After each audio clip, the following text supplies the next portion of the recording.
Hi friends, வாங்க இன்னைக்கு என்ன சர்ப்ரைஸ் நம்ம பார்க்கலாம். இப்போ நான் ஒரு விசில் வாங்கிட்டு வந்திருக்கேன். அதோட சேர்த்து ஒரு இன்ஜெக்ஷனும் வாங்கிட்டு வந்திருக்கேன்.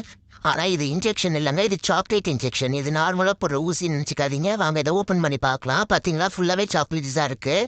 நல்லா டேஸ்டியாக இருக்கும். க்ரீமி சாக்லேட்ஸ் வச்சுருக்காங்க. இப்போ இதை நான் ஒரு பிளேட்டில் உங்களுக்காக எழுதி காமிக்கிறேன். இந்த மாதிரி நீங்கள் கேக் செய்யும்போது உங்களுக்கு மேலே நேம் எழுதலாம் கஷ்டமாக இருக்கும். இந்த மாதிரி சாக்லேட்லாம் இருந்துச்சுன்னா ஈஸியாக நம்ம எழுதலாம். இப்போ பாருங்கள், நான் என்னோட சேனல் நேம் எழுதுகிறேன், SRன்றதை. இது பார்த்தீங்களா, அழகாக வருது. இதே மாதிரி நம்ம கேக் பண்ணும்போது அழகாக இதே மாதிரி கூட யூஸ் பண்ணிக்கலாம். இந்த மாதிரி இன்ஜெக்ஷன் இருந்தால் நல்லாயிருக்கும், ஈஸியாக எழுதுறதுக்கு நேமு. நீங்கள் வேறு எதில் எழுதணும்னா கூட இந்த மாதிரி சாக்லேட்டை மெல்ட் பண்ணிவிட்டு யூஸ் பண்ணி எழுதலாம். இது ஒரு 10 ருபீஸ்க்கு தான் நான் வாங்கினேன். நெக்ஸ்ட் என்னன்னு பார்த்தா விசில் இருக்குது. விசில் பாருங்கள், நம்ம உள்ளே ஓப்பன் பண்ணி பார்க்கலாம். இது ஒரு கேண்டி தாங்க. நீங்கள் எல்லோரும் விசில் நினச்சிட்டு இருப்பீங்க. ஆனால் இது விசிலாகவும் யூஸ் பண்ணிக்கலாம். உள்ளே ஒரு கேண்டி இருக்குது. வாங்க ஓப்பன் பண்ணி காமிக்கிறீங்க பாருங்கள். உள்ளே வெறும் ஜெம்ஸ் தான் வச்சுருக்காங்க, குட்டி குட்டி ஜெம்ஸு. ஓகே ஃப்ரெண்ட்ஸ், இந்த வீடியோ பிடிச்சிருந்தா ஒரு லைக் பண்ணிக்கோங்க. கமெண்ட் பண்ணாமல் இருக்காதீங்க ஃப்ரெண்ட்ஸ். சப்ஸ்கிரைப் பண்ணாதவங்க பண்ணிக்கோங்க.